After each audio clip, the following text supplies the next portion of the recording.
if you take all these actions, as I said, communicate clearly, take action, look for a sign, and prioritize yourself. ನಿಮಗೇನು ಬೇಕು ಅನ್ನೋದನ್ನು ಕ್ಲಿಯರಾಗಿ communicate ಮಾಡಿ ಮುಂದಿನ ನಿರ್ಧಾರಗಳನ್ನ ನೀವು ಸ್ಟ್ರಾಂಗ್ ಆಗಿ ತಗೊಂಡಾಗ ಈ ಒಂದು ಸಿಚುವೇಶನ್ ಬದಲಾಗುತ್ತೆ.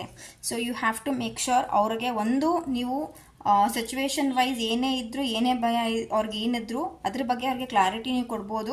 ಓಕೆ, ಈ ಥರ ಇದೆ, ಹಿಂಗೆ ಆಗಿದೆ ಅಂತ. ಬಿಕಾಸ್ ಅವ್ರಿಗೆ ಒಂದು ಸ್ವಲ್ಪ ಕಾನ್ಷಿಯಸ್ನೆಸ್ ಇರ್ಬೋದು. ಬಿಕಾಸ್ ಅವರು ಸ್ವಲ್ಪ ಏಟ್ ತಿಂದಿರೋಂಥ ಪರ್ಸನ್ ಆಗಿರ್ತಾರೆ. ಅದು ನಿಮ್ಮಿಂದನೇ ಆಗಿರ್ಬೋದು ಅಥವಾ ಅವ್ರಿಗೆ ಇನ್ನರ್ ಚೈಲ್ಡ್ಹುಡ್ ಫಿಯರ್ಸ್ ಕೂಡ ಇರಬಹುದು.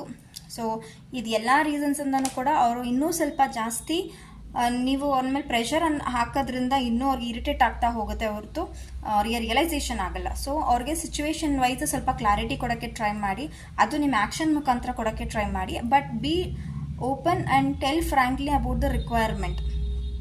Nothing comes easier. Okay, we are not here for somebody to wait ourselves for longer time and keep expecting ಇದು ಬದಲಾಗತ್ತೆ ಅಂತ. ನಾವು ಆ್ಯಕ್ಷನ್ಸ್ ತೊಗೊಂಡಾಗ ಮಾತ್ರನೇ ಸಿಚುವೇಶನ್ಸ್ ಬದಲಾಗತ್ತೆ ಹೊರತು ನಾವು ಹೀಗೆ ಕಾಯ್ಕೊಂಡು ಕೂತ್ಕೊಂಡ್ರೆ ಸಿಚುವೇಶನ್ಸ್ ಚೇಂಜ್ ಆಗಲ್ಲ.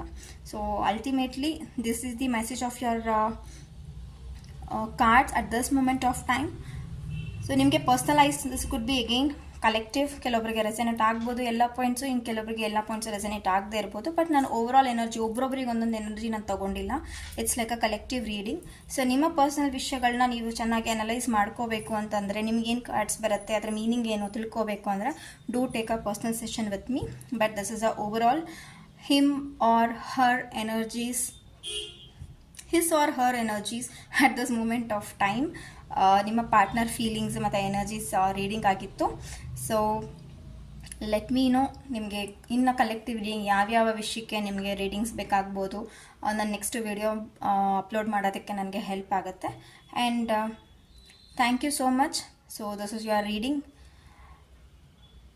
Love you all. Take care. Bye bye.